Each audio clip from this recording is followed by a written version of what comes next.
ये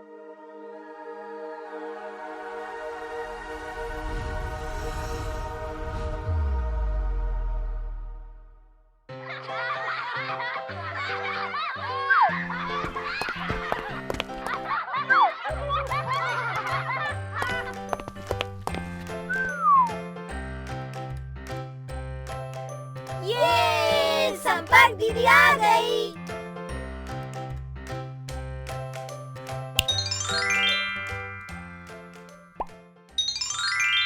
आंकड़े और उनके प्रकार। इस वीडियो में हम सीखेंगे आंकड़ों का परिचय, आंकड़ों के प्रकार।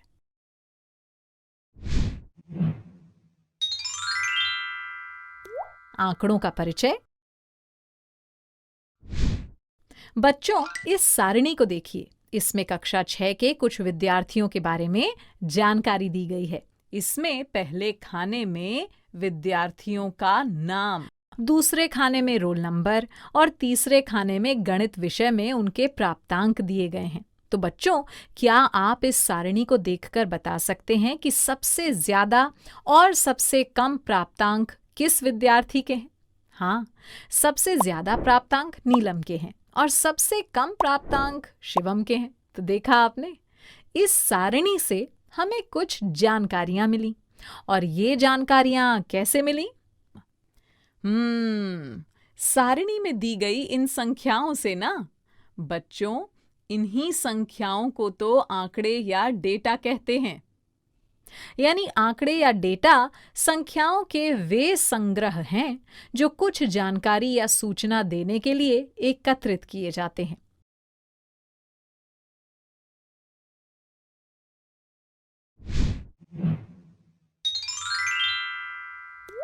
आंकड़ों के प्रकार।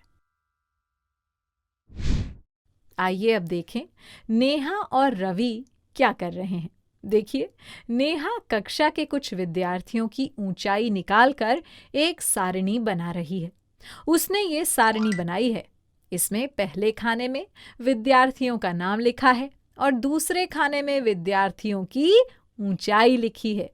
यानी हमें इस सारणी से इन विद्यार्थियों की ऊंचाई के बारे में जानकारी मिल रही है। और देखिए, रवि ने कक्षा अध्यापक की सहायता से कक्षा के उपस्थिति रजिस्टर से इन्हीं विद्यार्थियों की उपस्थिति के आंकड़े लेकर एक सारणी बनाई है। इस सारणी में मार्च माह में इन विद्यार्थियों की उपस्थिति लिखी है। इसमें पहले खाने में विद्यार्थी का नाम और दूसरे खाने में विद्यार्थी की उपस्थिति लिखी है। यानी इस सारणी से हमें इन विद्यार्थियों की मार्च माह की उपस्थिति की सूचना मिल रही है। बच्चों, आपने ध्यान दिया, पहली सारणी बनाने के लिए नेहा ने इन सभी विद्यार्थियों की ऊंचाई के आंकड़े खुद इकट्ठा किए हैं और दूसरी सारणी में रवि ने उपस्थिति पता करने के लिए शिक्षक के रजिस्टर से आंकड़ा लिया है, जिसमें पहले से ही इन विद्यार्थियों की उपस्थिति के आंकड़े मौजूद हैं।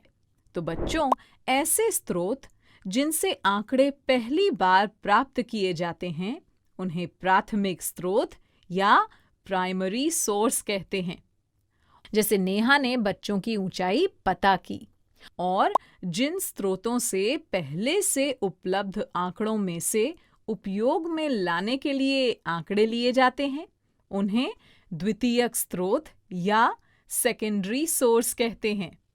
बच्चों, इसी तरह प्राथमिक स्रोत से प्राप्त आंकड़ों को प्राथमिक आंकड़े या प्राइमरी डेटा कहा जाता है। यानी बच्चों की ऊंचाई के आंकड़े प्राथमिक आंकड़े हैं। अच्छा, और द्वितीयक स्रोत से प्राप्त आंकड़ों को द्वितीयक आंकड़े या सेकेंडरी डेटा कहा जाता है। यानी उपस्थिति रजिस्टर द्वारा प्राप्त विद्यार्थियों की उपस्थिति के आंकड़े द्वितीयक आंकड़े हैं। अच्छा, अब क्या आप नेहा द्वारा बनाई गई इस सारणी को देखकर बता सकते हैं कि इन विद्यार्थियों में से किसकी ऊंचाई सबसे ज्यादा है? हाँ, मनोज की ऊंचाई सबसे ज्यादा है। अच्छा, मान लीजिए इस सारणी में आलोक की ऊंचाई का आंकड़ा उपस्थित नहीं है, तो अब क्या आप इस सारणी को देखकर बता सकते हैं कि इन विद्यार्थियों में से किसकी ऊंचाई सबसे ज्यादा है?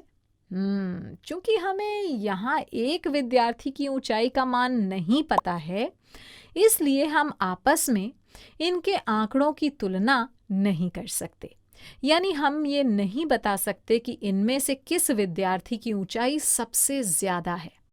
इसका मतलब बच्चों, किसी भी सूचना या जानकारी के लिए सभी आवश्यक आंकड़े जरूर उपस्थित होने चाहिए।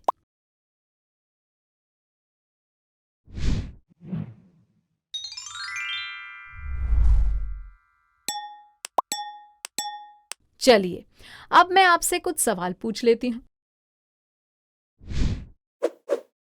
इनमें से आंकड़ों के 2 प्रकारों के नाम बताइए।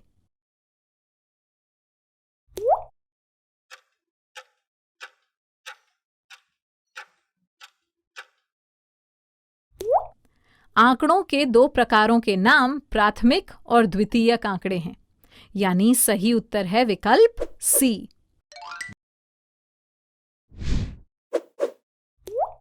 इस रिक्त स्थान को भरिए।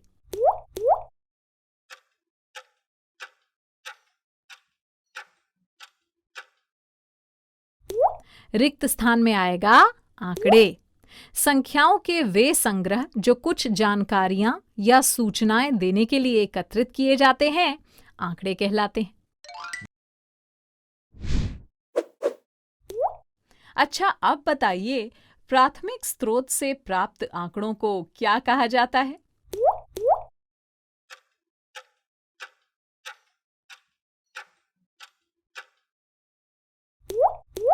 प्राथमिक आंकड़े।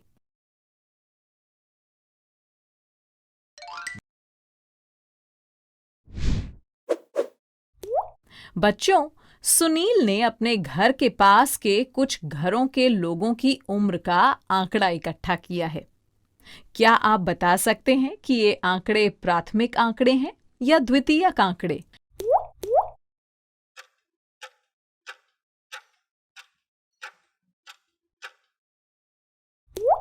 चूंकि सुनील ने स्वयं ये आंकड़े इकट्ठे किए हैं, तो ये हुए प्राथमिक आंकड़े।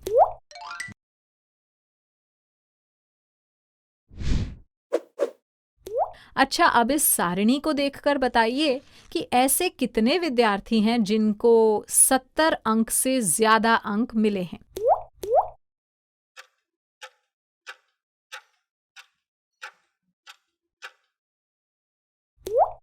चूंकि रुचि और शिवम को 70 अंक से ज्यादा अंक मिले हैं, यानी कुल 2 विद्यार्थियों को 70 अंक से ज्यादा अंक मिले हैं।